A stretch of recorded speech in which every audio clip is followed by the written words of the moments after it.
नाशिक मनपात मुख्यमंत्री शिंदेंच्या आशीर्वादानं 800 कोटींचा घोटाळा झालाय, असा गंभीर आरोप संजय राऊतांनी केलाय।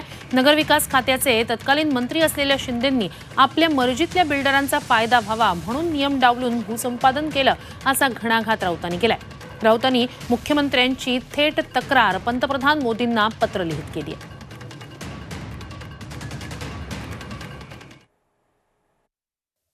पण नगरविकास खात्याचे तेव्हाचे मंत्री एकनाथ शिंदे होते, लक्षात घ्या।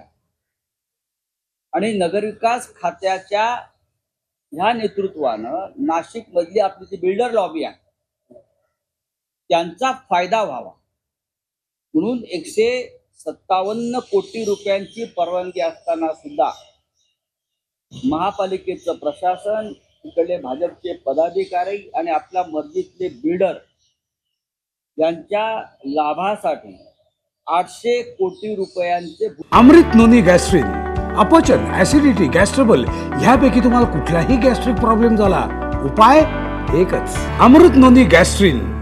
संपादन केलं, याची गरज नाही। आणि हे 800 कोटी रुपये ठराविक बिल्डरांच्या घशात घातले। 800 कोटी रुपये हा लहान आकडा नाहीये। शासनाने ठरवून दिलेले जे प्राधान्यक्रम होते जागा ताब्यात घेण्यासाठी, त्या कोणत्याही नियमांचं पालन केलं नाही।